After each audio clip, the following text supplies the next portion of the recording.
Quando alguém tenta te humilhar, quase nunca faz isso de forma explícita. Vem disfarçado de piada, ironia ou comentário inofensivo, geralmente em público. Todos riem, e por alguns segundos você sente que perdeu posição. Eric Berne mostrou que isso não é espontâneo. É um jogo psicológico calculado para provocar reação e te colocar por baixo. Neste vídeo, você vai aprender exatamente o que fazer no momento da humilhação para virar o jogo sem confronto, sem explicações e sem perder o controle. Antes de qualquer humilhação acontecer em público, algo muito mais sutil já foi colocado em movimento. Não é o comentário, a piada ou a ironia em si que cria o dano real. O que machuca e desestabiliza é o convite psicológico embutido naquela fala. Um convite silencioso para você entrar em um jogo onde as regras já estão definidas. E você quase sempre começa em desvantagem. A maioria das pessoas acredita que a humilhação acontece do nada, como se fosse um impulso maldoso do outro. Mas na prática ela só funciona porque encontra algo preparado dentro de quem recebe. Uma expectativa, uma necessidade de aprovação, um medo de parecer fraco ou antipático. É exatamente aí que o jogo se ancora. Quando alguém tenta te diminuir em público, o objetivo raramente é o conteúdo da fala. O objetivo é provocar um estado emocional específico em você, confusão, vergonha ou raiva contida. Se isso acontece, o jogo já começou, mesmo que você ainda não tenha respondido nada. O ponto central deste tópico é simples, mas desconfortável. A humilhação só vira humilhação quando você aceita a posição psicológica que o outro está tentando te empurrar. Segundo Eric Berne, jogos psicológicos são sequências previsíveis de transações que levam sempre ao mesmo desfecho emocional. No caso da humilhação pública, o roteiro costuma ser este. Alguém lança uma fala ambígua, socialmente aceitável, mas emocionalmente invasiva. Pode ser uma piada inocente, uma correção desnecessária ou uma ironia elegante. A plateia ri ou fica em silêncio, e esse silêncio funciona como validação.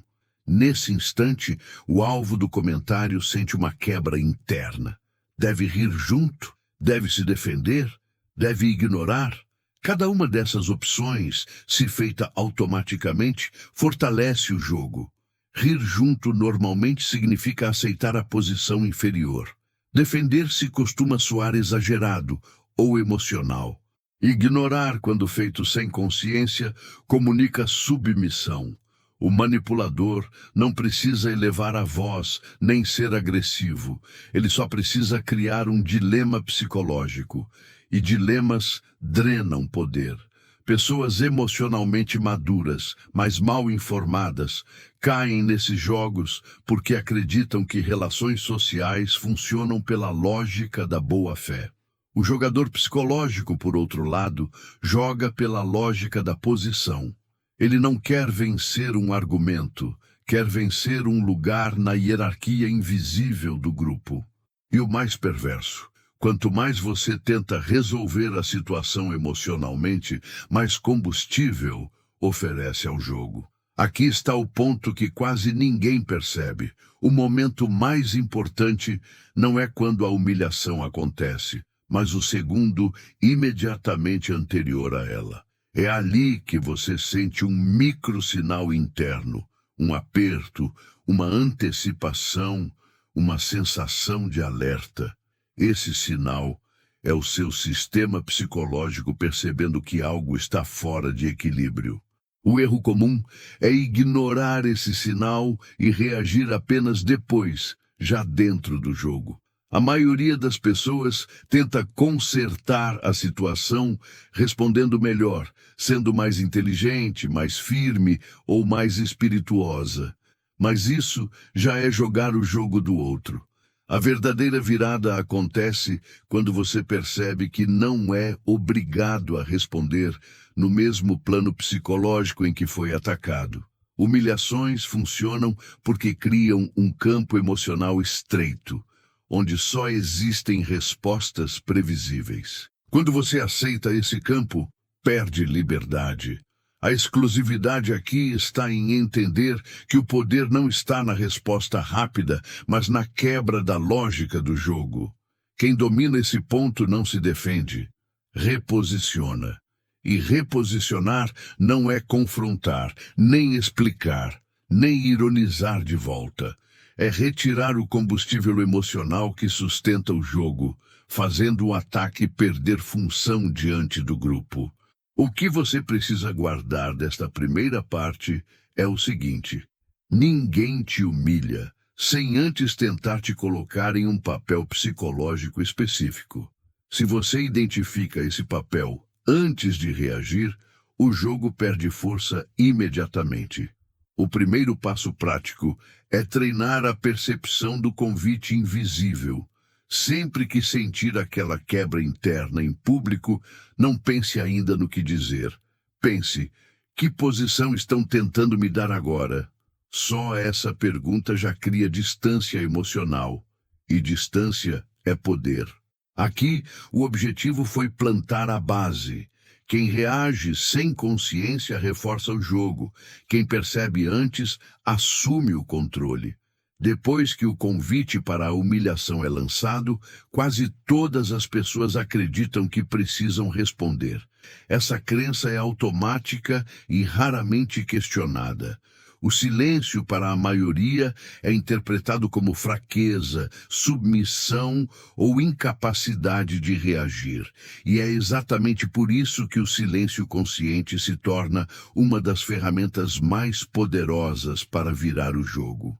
Quando alguém tenta te humilhar em público, ele espera movimento, espera defesa, ataque, justificativa ou, no mínimo, um sinal emocional visível. O silêncio quebra essa expectativa, mas não qualquer silêncio, e isso é crucial.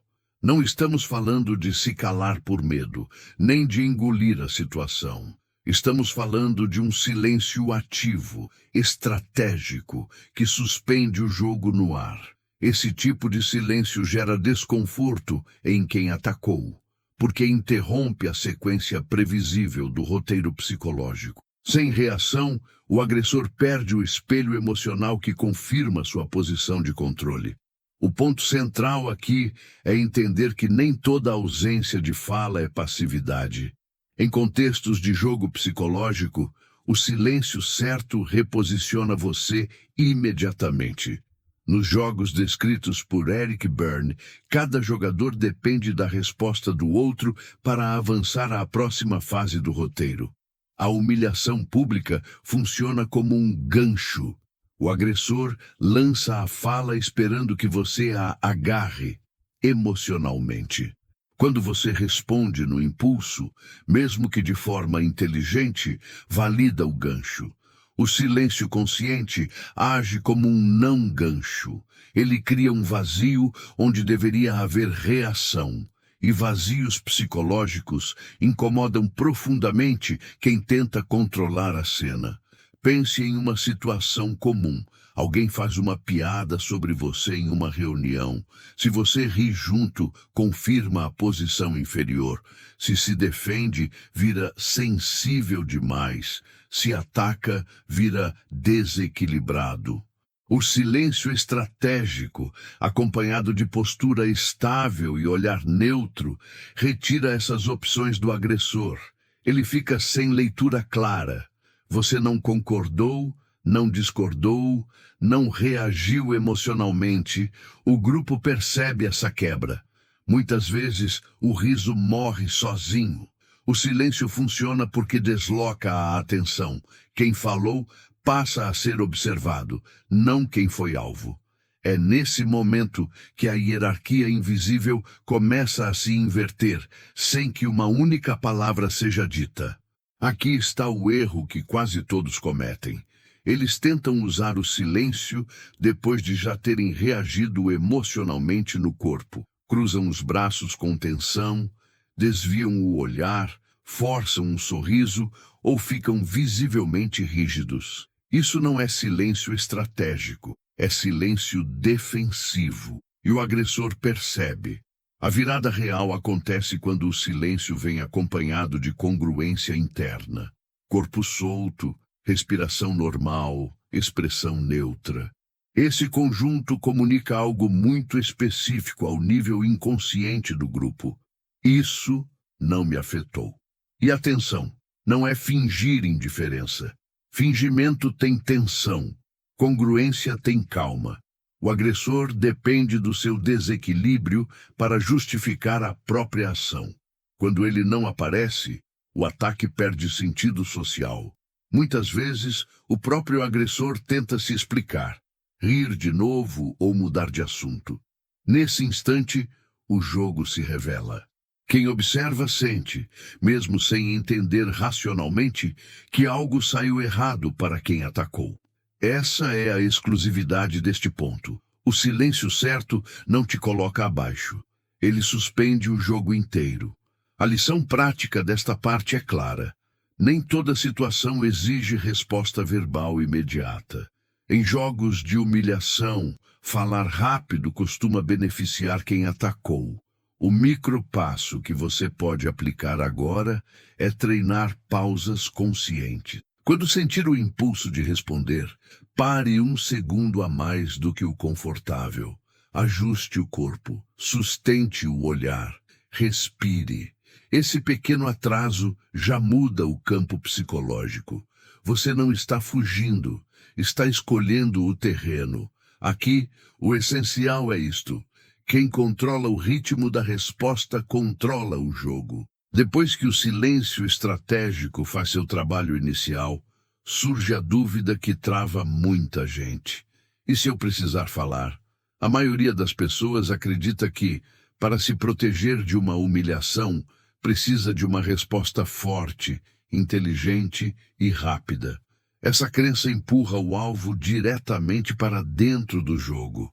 Em contextos de humilhação pública, falar demais quase sempre significa perder, não porque a pessoa falou errado, mas porque falou no plano emocional que o agressor criou. A fala mínima nasce exatamente para evitar isso. Ela não busca convencer, nem explicar, nem se defender. Sua função é apenas uma: reposicionar você fora do papel que tentaram te impor. Poucas palavras, quando usadas no momento certo, fazem mais do que discursos longos. O problema é que o impulso emocional costuma levar a respostas excessivas, e excesso em jogos psicológicos é sinal de vulnerabilidade. Segundo Eric Berne, transações psicológicas não dependem apenas do conteúdo da fala, mas do estado do ego a partir do qual se fala. Em situações de humilhação, o agressor normalmente opera a partir de um estado que tenta provocar o criança reativa no outro, aquela parte que sente vergonha, raiva ou necessidade de aprovação. Quando você responde tentando se justificar, está falando desse lugar. A fala mínima funciona porque vem do adulto, neutra, factual, sem carga emocional. Exemplos simples ilustram isso. Diante de uma ironia, uma frase curta como "interessante você ver dessa forma" ou "entendi" encerra o movimento sem alimentar o jogo. Não há ataque nem defesa. Há fechamento. O agressor esperava continuidade emocional, não um ponto final calmo. O grupo percebe isso. A fala mínima desloca o foco. Quem atacou fica sem palco, sem escalada e sem validação. Ela também impede que você se comprometa com explicações que possam ser usadas contra você depois. Em jogos psicológicos, toda explicação vira munição futura. Aqui está o erro invisível. Muitas pessoas tentam usar a fala mínima com tom irônico, defensivo ou passivo-agressivo. Isso destrói o efeito. A fala mínima só funciona quando é limpa, sem intenção de ferir, sem intenção de vencer. Quando há intenção oculta, o corpo denuncia. O agressor sente e o jogo continua. A virada real acontece quando você entende que não precisa ganhar a cena, precisa apenas sair dela inteiro. O agressor quer reação emocional porque isso o coloca no controle do ritmo e da atenção. Quando você usa poucas palavras e encerra o movimento, ele perde ambos. Muitas vezes, o próprio agressor tenta retomar o ataque, insistindo ou exagerando. Esse é o sinal claro de que o jogo falhou. Quanto mais ele tenta, mais se expõe. A exclusividade aqui está em perceber que o poder não está na resposta brilhante, mas na resposta suficiente. Suficiente para fechar, não para prolongar. O micropasso prático desta parte é treinar frases neutras e curtas antes de precisar delas. Não para decorar respostas, mas para se acostumar com a ideia de não explicar demais. Quando a humilhação surgir, deixe o silêncio abrir espaço e, se necessário, use a fala mínima para fechar a transação, sem emoção extra, sem justificativa, sem ataque. Aqui, a base ficou clara. Quem fala pouco, mas no estado certo, retira do outro o controle da cena. Depois que o silêncio estratégico e a fala mínima quebram o primeiro movimento da humilhação, surge um novo cenário que confunde muita gente. O agressor não recua, ele insiste.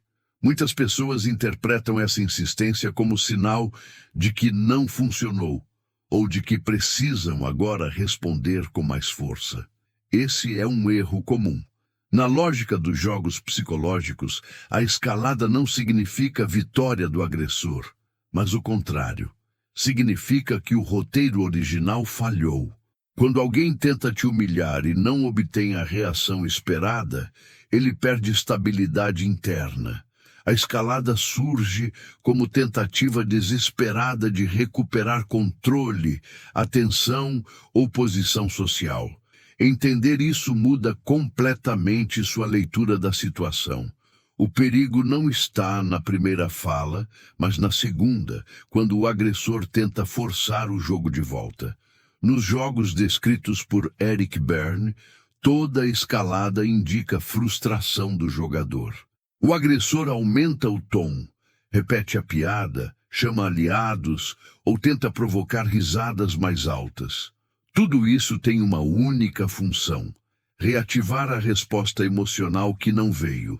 O erro do alvo, nesse ponto, é mudar de estratégia por ansiedade. Quando você mantém a mesma postura, calma, presença e economia de palavras, a escalada começa a trabalhar contra quem ataca. O grupo percebe o excesso. Aquilo que parecia humor começa a soar como perseguição. A insistência revela intenção. Intenção revelada destrói jogos psicológicos.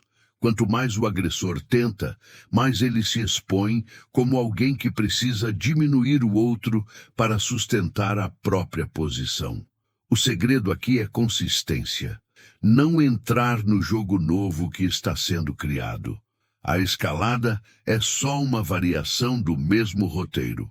O ponto invisível que poucos percebem é este: o agressor depende da sua mudança de comportamento para validar a escalada. Se você muda, fica mais rígido, mais explicativo ou mais agressivo, ele sente que recuperou terreno. A virada real acontece quando você mantém exatamente o mesmo padrão emocional, mesmo sob pressão. Isso cria um contraste poderoso. Enquanto ele sobe o tom, você permanece estável. Esse contraste comunica maturidade, controle e autoridade silenciosa. O grupo começa a se alinhar com quem demonstra segurança emocional, não com quem força a cena. Em muitos casos, o agressor se vê obrigado a recuar ou a mudar de assunto abruptamente. Não porque foi derrotado verbalmente, mas porque o jogo perdeu legitimidade social. Esse é o ponto de maior valor psicológico, quando o ataque continua, mas deixa de funcionar. O micropasso prático aqui é simples, mas exige disciplina. Não mude sua estratégia só porque o outro insistiu. Se silêncio e fala mínima funcionaram no primeiro movimento, mantenha-os na escalada. Ajuste apenas o tempo, não a emoção. Quanto mais previsível você for emocionalmente, menos espaço o agressor tem para manobra. A base ficou clara. Quem insiste demais revela fraqueza. Quem se mantém estável ganha autoridade. Quando alguém tenta te humilhar em público e você resiste ao impulso de reagir, surge um segundo impulso ainda mais perigoso: o desejo de provar valor. Provar que você é competente, inteligente, respeitável ou superior àquilo que foi insinuado. Esse impulso parece lógico, até saudável. Mas dentro de um jogo psicológico, ele é exatamente o que o agressor espera que aconteça. A humilhação não tem como objetivo te rebaixar objetivamente. Ela quer te empurrar para um lugar onde você sinta que precisa se justificar. No instante em que você tenta provar algo, aceita implicitamente a acusação invisível. E quem aceita da acusação já perdeu metade do jogo. O ponto central desta parte é entender que ninguém que está bem posicionado precisa se explicar. Eric Berne mostrou que jogos psicológicos se alimentam de transações ocultas, não do que é dito explicitamente. Quando alguém lança uma humilhação disfarçada, a mensagem oculta costuma ser: você precisa mostrar que merece estar aqui. Se você responde mostrando resultados, currículo, esforço ou moralidade, está aceitando essa premissa. Mesmo que convença algumas pessoas, perde poder psicológico, porque passa a imagem de alguém reativo, não de alguém centrado. Pessoas bem posicionadas falam a partir de fatos, quando é necessário, não a partir da necessidade de validação. O agressor sabe disso, por isso provoca. Ele quer deslocar você do adulto para um estado defensivo. Quanto mais você tenta se explicar, mais material oferece para novas distorções, novas ironias e novos ataques. O jogo se prolonga porque agora há conteúdo. Aqui está a virada que poucos percebem. Provar valor em público quase sempre diminui valor. Não porque o conteúdo seja fraco, mas porque o contexto é errado. Valor real se impõe pelo comportamento consistente, não pela defesa momentânea. Quando você resiste à tentação de se justificar, cria um vazio desconfortável para o agressor. Ele esperava narrativa, dados, emoção. Recebe nada disso e o grupo percebe. O silêncio diante da provocação não comunica falta de argumentos, comunica autoconfiança. Essa é a exclusividade psicológica. Quem não entra na lógica da prova, desmonta a lógica da acusação. O agressor fica sem palco, sem validação e sem continuidade. Muitas vezes tenta mudar de assunto ou recuar com humor forçado. O jogo começa a morrer ali. O micropasso prático desta parte é abandonar conscientemente a ideia de que você precisa se explicar para manter respeito. Respeito vem da estabilidade, não da defesa. Quando sentir o impulso de provar algo após uma humilhação, pare e observe. Esse impulso não é seu aliado, é o gancho do jogo. Aqui, a base ficou clara. Quem tenta provar valor, aceita a acusação. Quem se mantém inteiro, a dissolve. Quando alguém tenta te humilhar em público, quase todos prestam atenção apenas ao que foi dito. Poucos percebem quando foi dito. O tempo é uma das armas psicológicas mais ignoradas nos jogos de humilhação. O agressor escolhe o momento exato, quando há plateia, quando você está emocionalmente exposto ou quando a conversa já está avançada demais para uma resposta elaborada. Esse cálculo não é consciente na maioria das vezes, mas é funcional. Quem controla o ritmo da interação, controla o campo psicológico. E geralmente, quem tenta humilhar aposta que você vai reagir rápido demais, por impulso, ou tarde demais, por medo. Em ambos os casos, o resultado é o mesmo: perda de posição. O ponto central aqui é entender que tempo não é detalhe, é estrutura de poder. Segundo Eric Berne, jogos psicológicos seguem sequências previsíveis. Uma dessas sequências envolve pressionar o outro a responder fora do próprio ritmo. Quando alguém faz uma piada humilhante e emenda rapidamente outro comentário, está tentando impedir que você tenha espaço psicológico para escolher. Essa aceleração cria ansiedade, e ansiedade gera erros. Pessoas que não percebem isso tentam acompanhar o ritmo do agressor, respondendo rápido para não parecerem fracas ou lentas. Mas rapidez, nesse contexto, beneficia quem atacou. Quem domina o tempo faz o oposto. Desacelera. Pausas quebram expectativas. Silêncios alongados deslocam a atenção. Mudanças de assunto feitas no momento certo encerram jogos sem confronto. O agressor perde o controle porque o roteiro depende da sua pressa. Quando você controla o ritmo, passa a controlar o jogo sem dizer uma palavra ofensiva. Aqui está o erro invisível. Muitas pessoas acreditam que desacelerar é perder timing. Na verdade, é o contrário. Quem desacelera, escolhe o timing. A virada real acontece quando você entende que não precisa responder no mesmo segundo nem na mesma conversa. Às vezes, a resposta mais poderosa vem minutos depois, ou nem vem.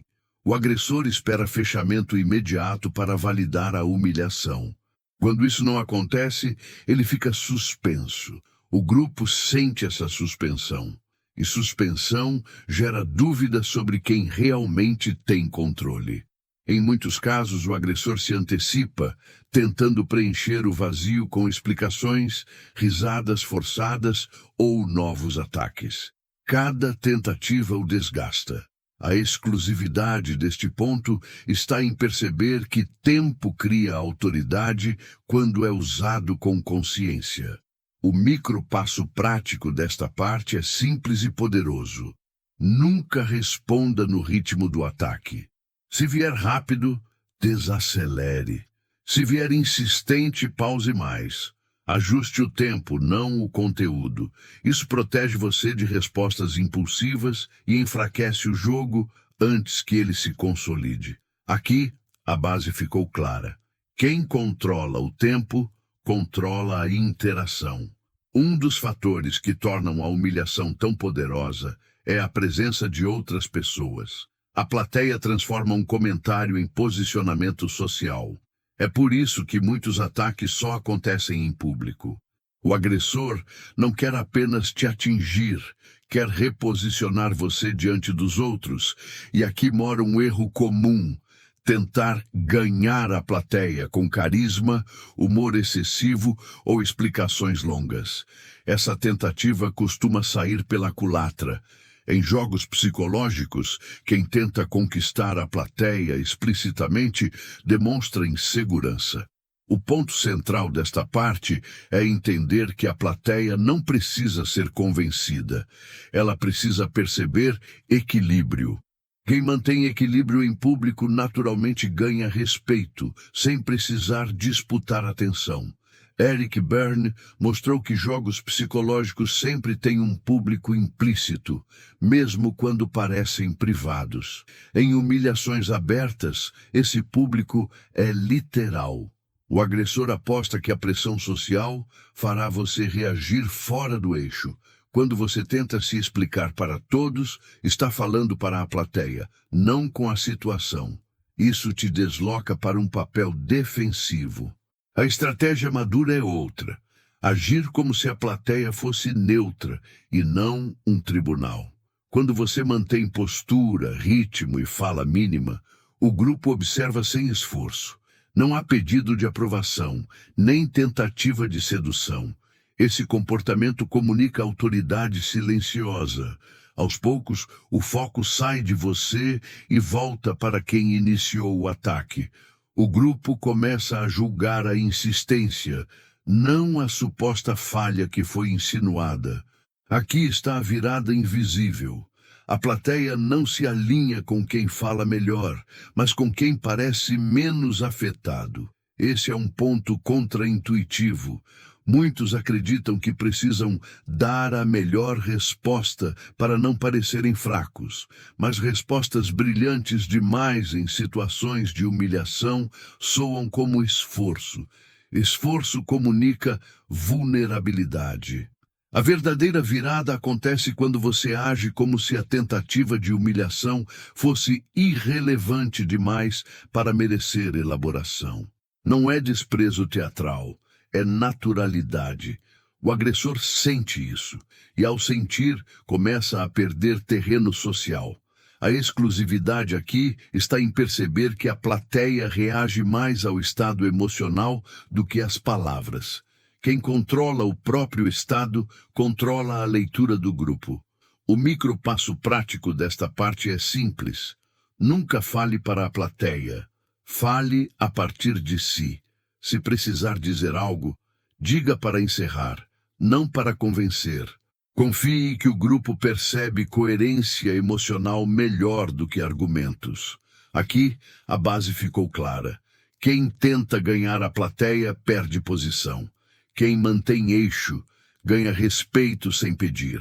Quando a humilhação direta deixa de funcionar, muitos agressores mudam de tática. O ataque aberto dá lugar a algo mais sutil e confuso, a vitimização. De repente, quem tentou te diminuir passa a se colocar como incompreendido, ofendido ou injustiçado. Essa virada costuma desarmar quem estava conseguindo se manter firme, porque ativa um gatilho poderoso: a culpa. Pessoas emocionalmente responsáveis sentem dificuldade em sustentar posição quando o outro sofre.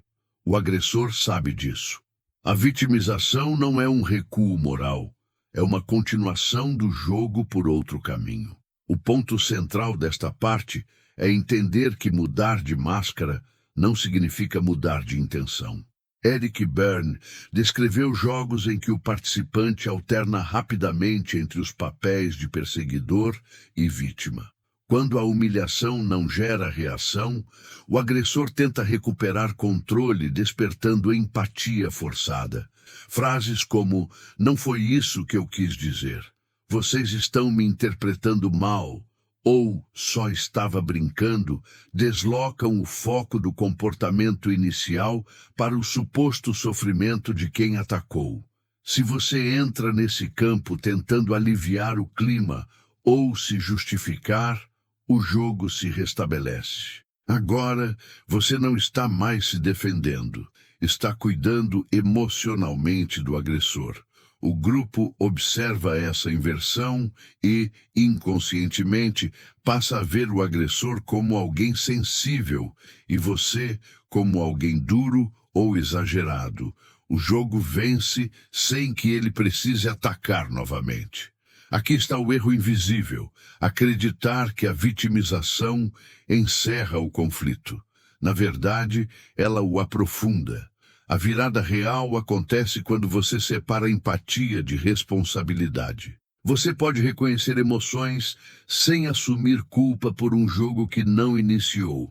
Neutralidade emocional, novamente, é a chave. Não confrontar, não consolar, não justificar. A vitimização perde força quando não encontra acolhimento automático.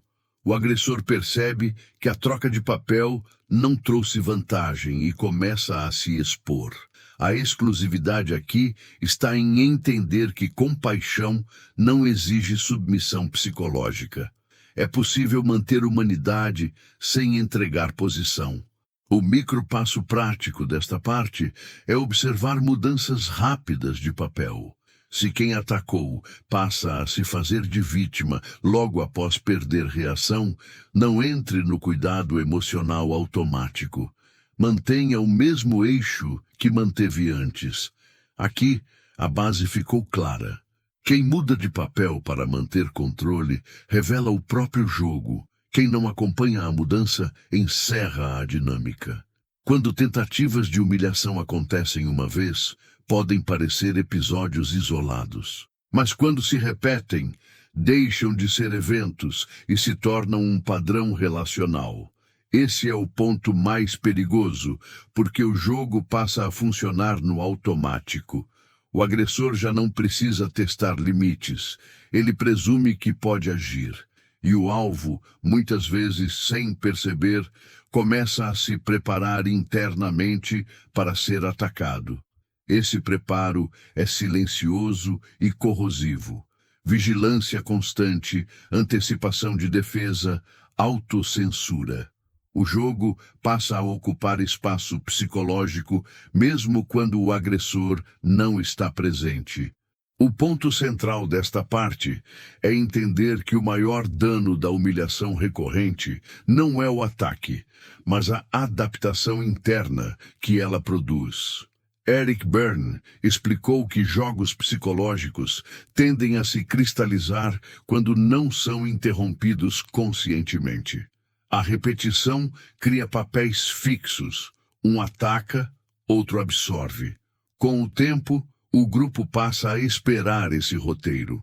Isso normaliza a dinâmica e dificulta a intervenção. A pessoa humilhada começa a duvidar da própria percepção. Será que estou exagerando? Esse questionamento interno é um sinal claro de que o jogo já venceu parcialmente.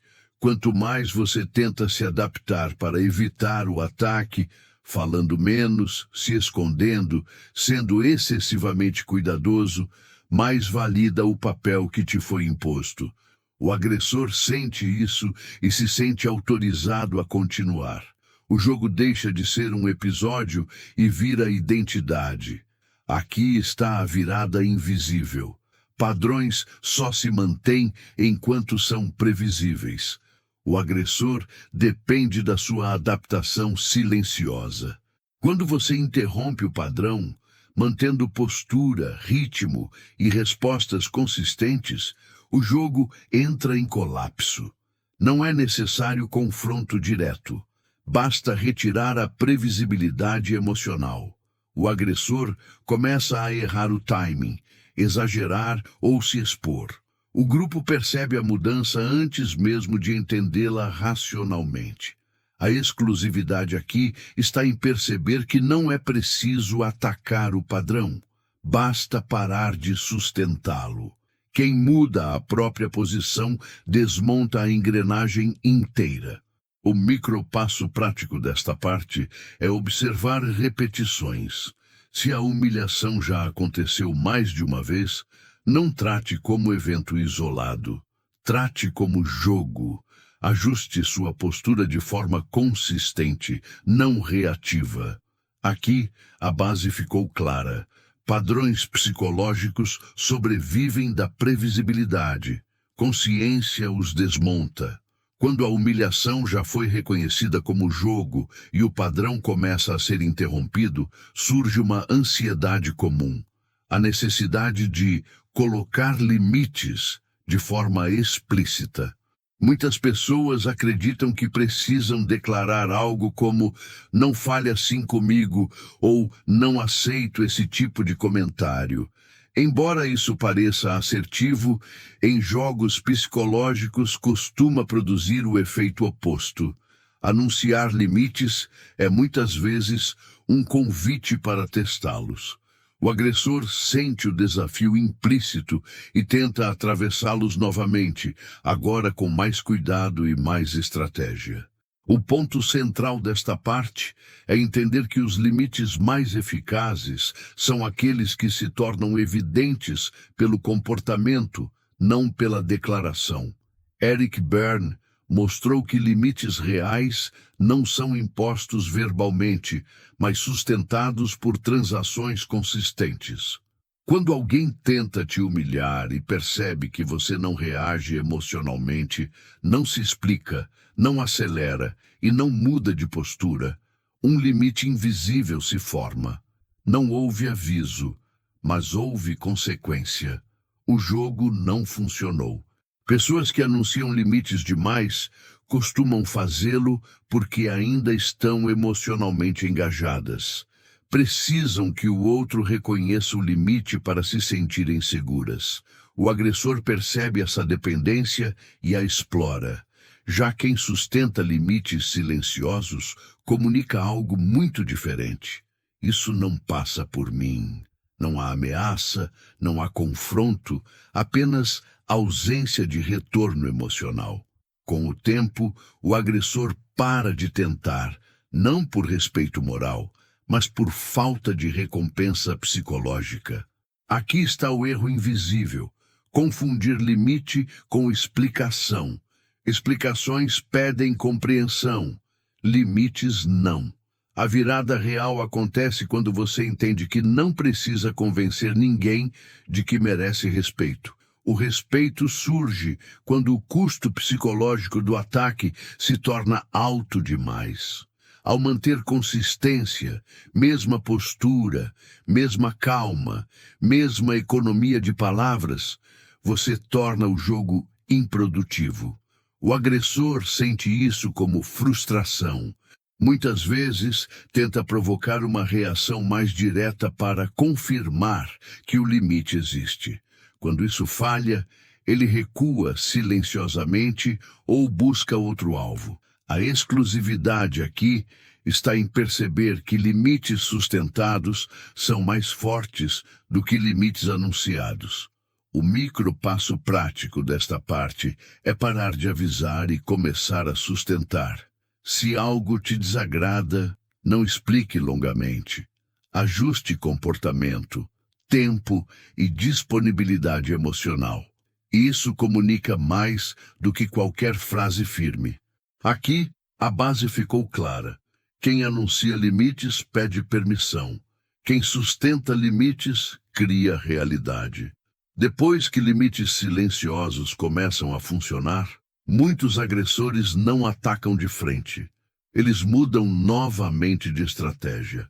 A ironia aberta e a humilhação direta dão lugar ao charme, à cordialidade exagerada e à falsa proximidade. De fora, parece uma melhora na relação. Por dentro, algo continua fora do lugar.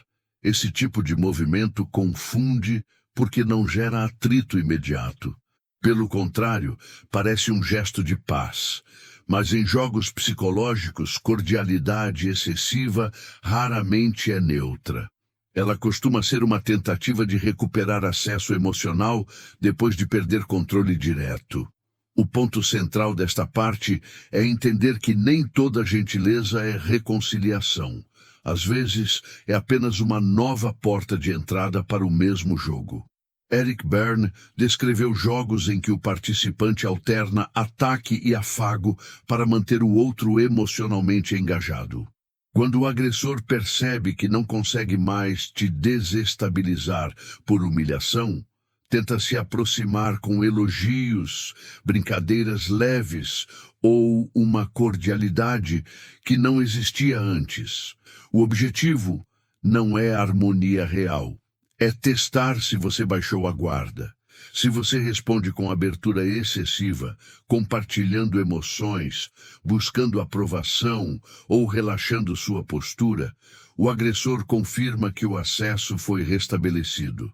A partir daí, novas tentativas de humilhação surgem, geralmente mais sutis.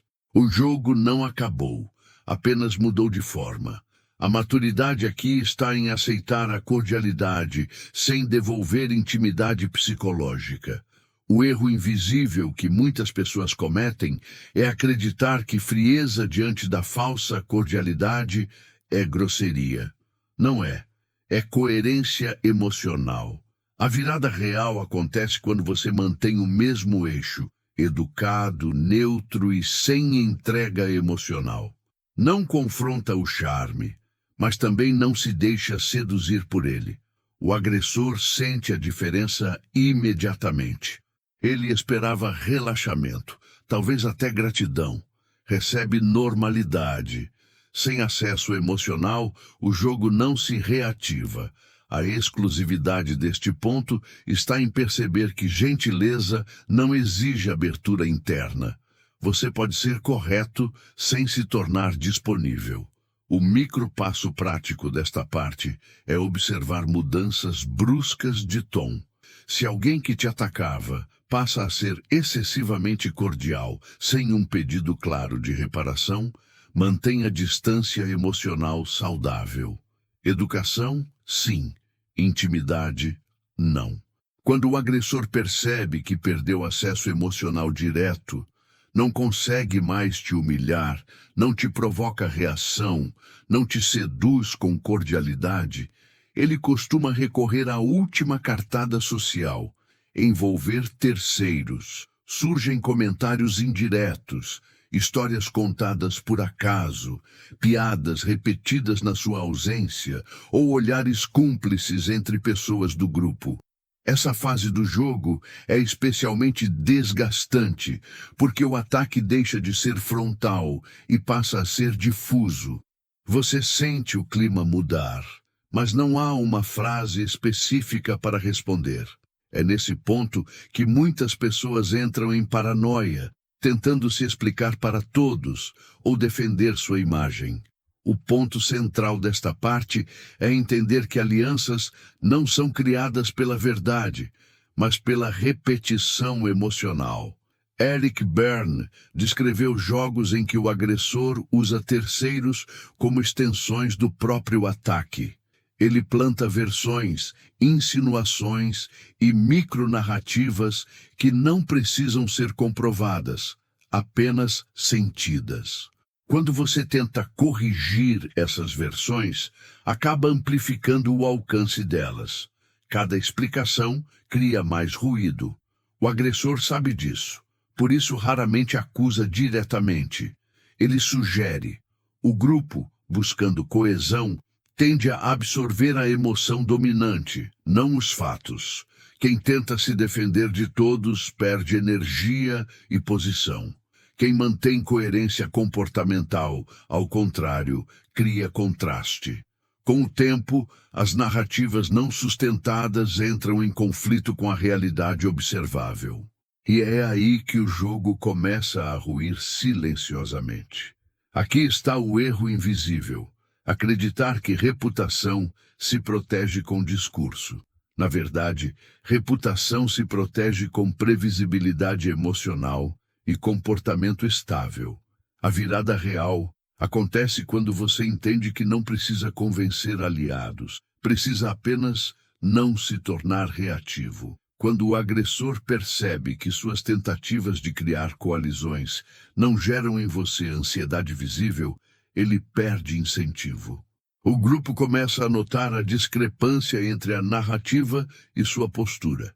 A exclusividade aqui está em compreender que quem tenta te isolar precisa da sua reação para legitimar a exclusão. Sem reação, o isolamento não se consolida. O micropasso prático desta parte é resistir à tentação de se explicar para o grupo. Mantenha presença, consistência e normalidade. Isso fala mais alto do que qualquer defesa. Aqui, a base ficou clara. Alianças baseadas em jogo psicológico se desfazem quando não encontram eco emocional. Quando todas as tentativas externas falham, humilhação direta, vitimização, charme e alianças, O agressor pode tentar algo mais profundo e perigoso: acessar sua intimidade emocional. Isso acontece quando surgem perguntas pessoais fora de contexto, confidências forçadas, conversas em particular ou comentários que parecem preocupação genuína. Esse movimento costuma pegar pessoas maduras de surpresa, porque ativa valores positivos como abertura, empatia e honestidade. Mas, em jogos psicológicos, intimidade prematura não é conexão, é coleta de material. O ponto central desta parte é entender que nem toda aproximação emocional é segura, mesmo quando parece cuidadosa. Eric Berne mostrou que muitos jogos funcionam melhor quando o agressor tem acesso a fragilidades internas do outro.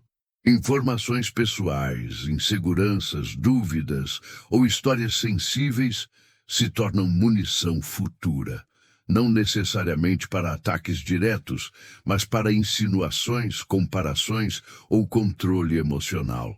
O agressor pode nunca usar essas informações explicitamente. Basta saber que as tem. Pessoas que confundem abertura com maturidade tendem a compartilhar demais, acreditando que isso humaniza a relação. Em contextos de jogo, acontece o oposto. Cria dependência psicológica. Quanto mais o agressor sabe, mais opções tem para reposicionar você quando quiser. A maturidade aqui está em manter intimidade proporcional ao histórico de segurança, não ao tom da conversa. Aqui está o erro invisível: acreditar que negar intimidade é ser frio ou defensivo. Não é. É discernimento. A virada real acontece quando você percebe que intimidade verdadeira se constrói com tempo, consistência e reciprocidade, não com urgência emocional. Quando você responde a tentativas de acesso íntimo com neutralidade educada, sem entrar em profundidade, o agressor sente o bloqueio. Ele esperava entrega emocional, recebe superfície. Isso encerra o jogo antes que ele se forme. A exclusividade deste ponto está em compreender que proteger sua intimidade não te isola, te preserva. Quem respeita limites emocionais permanece. Quem joga, recua. O micropasso prático desta parte é simples. Não compartilhe emoções profundas com quem ainda não provou segurança consistente. Observe o histórico, não o discurso. Se a aproximação vier carregada demais, rápido demais ou fora de contexto, mantenha respostas curtas e neutras.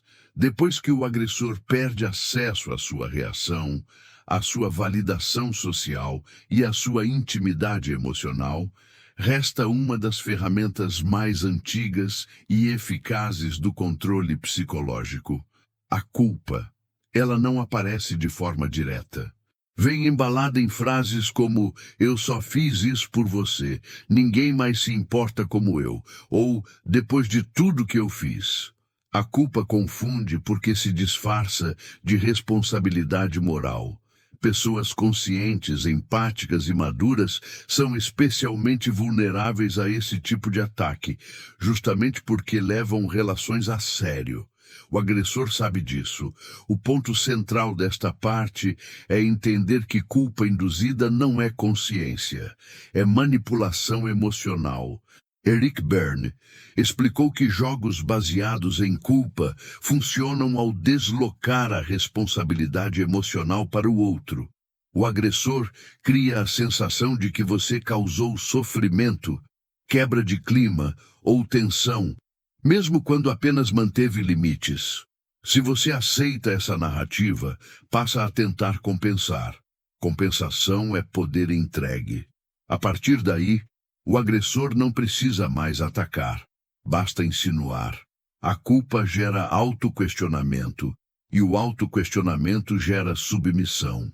Pessoas que caem nesse jogo passam a se antecipar às necessidades do outro, tentando evitar novos conflitos. Esse comportamento reforça o papel de controle do agressor e enfraquece sua posição interna. O jogo se sustenta porque parece moralmente correto. Aqui está o erro invisível: confundir empatia com responsabilidade emocional. A virada real acontece quando você separa o que é sentimento do outro do que é sua obrigação. Você pode reconhecer que alguém se sentiu mal sem assumir culpa por isso. Quando você não entra na compensação automática, o jogo perde força. O agressor percebe que a culpa não gerou submissão e tende a escalar ou desistir. Em ambos os casos, o controle se quebra. A exclusividade deste ponto está em compreender que culpa só funciona quando você acredita que precisa consertar emoções que não criou. O micropasso prático desta parte é simples, mas profundo. Não se apresse em reparar desconfortos que surgiram após você se posicionar. Observe se a culpa vem acompanhada de pedido claro ou apenas de insinuação. Quando todas as estratégias anteriores falham, humilhação, vitimização, charme, alianças e culpa, o agressor costuma recorrer ao último recurso: provocar uma explosão emocional. O objetivo agora não é mais te diminuir silenciosamente, mas fazer você perder o controle. Uma reação intensa, um tom elevado, uma resposta atravessada. Qualquer coisa que possa ser usada como prova de que o problema sempre foi você. Esse momento é crítico, porque o ataque deixa de ser sutil e passa a ser provocativo.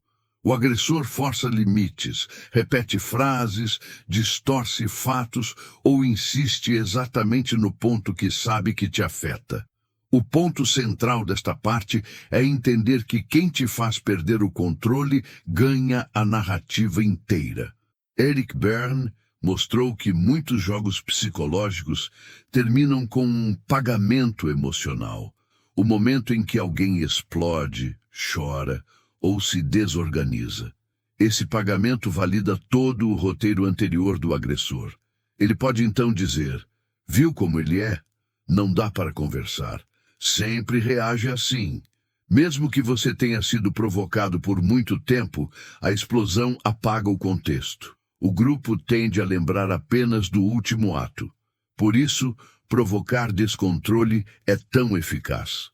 Pessoas conscientes costumam resistir muito antes de explodir, o que torna o ataque ainda mais intenso. O agressor insiste até conseguir a reação desejada. Quando ela vem, ele recua. Satisfeito. O jogo se fecha ali. Aqui está o erro invisível. Acreditar que se manter calmo é passividade. Não é. É domínio. A virada real acontece quando você percebe que não precisa vencer o conflito. Precisa apenas não entregar o final que o outro espera. Isso exige autocontrole consciente, não repressão. Respirar, pausar, mudar de ambiente ou encerrar a interação são estratégias de poder, não de fuga. Quando você se recusa a explodir, o agressor perde o clímax do jogo. Sem explosão, não há narrativa. Sem narrativa, não há vitória. A exclusividade deste ponto está em compreender que controle emocional é a forma mais alta de autoridade psicológica. O micropasso prático desta parte é reconhecer sinais de provocação deliberada. Quando perceber que alguém está insistindo demais, repetindo pontos sensíveis ou distorcendo fatos, não tente corrigir tudo. Preserve o eixo. Depois de atravessar todas as tentativas de controle, humilhação, silêncio forçado, provocação, culpa e explosão emocional, surge a pergunta final: como impedir que isso volte a acontecer?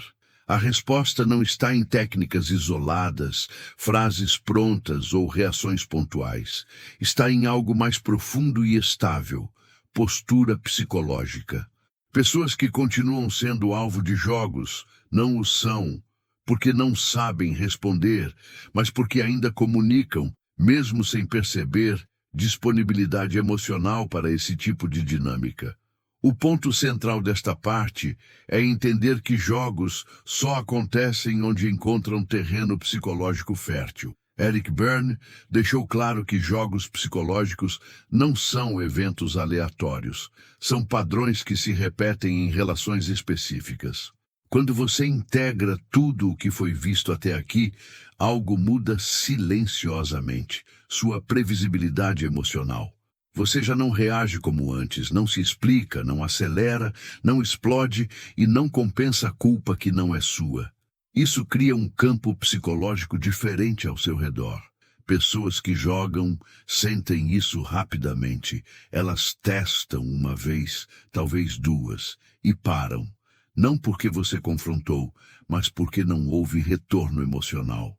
A postura integrada é coerente. Corpo, tempo, fala e limites contam a mesma história. Não há contradição entre o que você sente, pensa e expressa. Essa congruência é percebida antes de qualquer palavra. Aqui está a virada definitiva. Você não precisa identificar todos os jogos, basta não ser jogável. Essa é a maturidade máxima. Em vez de vigiar pessoas, você estabiliza a si mesmo. Quando alguém tenta provocar, não encontra brecha. Quando tenta seduzir, não encontra acesso. Quando tenta culpar, não encontra submissão. O jogo morre na tentativa. A exclusividade deste ponto está em perceber que o verdadeiro poder psicológico não é reativo, é preventivo. Ele não aparece no conflito, mas na ausência dele. Pessoas equilibradas emocionalmente raramente são humilhadas, não porque sejam temidas, mas porque não oferecem retorno. O micropasso prático desta parte é simples e profundo. Unifique sua postura. Não use técnicas como máscaras temporárias. Viva a coerência emocional.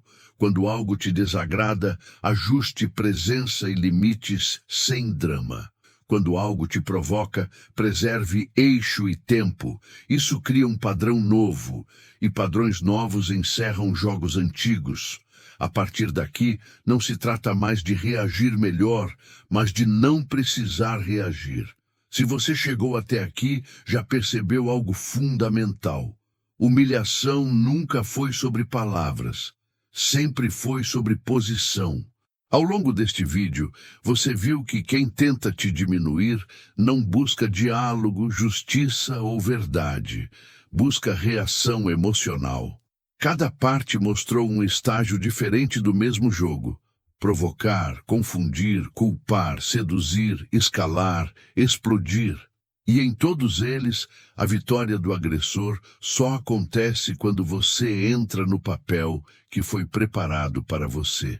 A virada real não está em aprender respostas inteligentes, frases fortes ou confrontos elegantes. Está em algo muito mais simples e muito mais difícil: não ser jogável. Quando você controla o tempo, sustenta silêncio consciente, fala pouco, não se explica, não tenta provar valor, não compensa culpas que não são suas e não perde o controle emocional. O jogo morre por falta de alimento. Não há clímax, não há narrativa, não há vitória para o outro. O que Eric Berne deixou claro é que jogos psicológicos só se repetem onde encontram retorno previsível. Quando sua postura muda, o ambiente muda junto. Pessoas que vivem de humilhar sentem isso rapidamente. Elas testam, não recebem resposta emocional e procuram outro alvo. Não porque você se impôs, mas porque não ofereceu acesso. Isso é poder psicológico real, silencioso, sustentável. A partir de agora, a pergunta deixa de ser: o que eu faço quando tentam me humilhar? E passa a ser: que tipo de postura eu sustento todos os dias? Porque quem vive alinhado emocionalmente raramente precisa reagir. E quem não precisa reagir nunca perde posição. Se esse conteúdo fez sentido para você, É porque em algum momento da sua vida você já percebeu que perder a calma, se explicar demais ou tentar agradar, nunca resolveu o problema. Aqui você aprendeu o porquê e aprendeu o caminho de saída. Se você quer continuar desenvolvendo esse nível de controle psicológico, aprofunde-se nos próximos vídeos do canal. Inscreva-se para fazer parte de uma comunidade que não reage por impulso, não entra em jogos invisíveis e não entrega poder emocional a quem provoca. E lembre-se, quem mantém o próprio eixo não precisa vencer disputas, porque não entra nelas.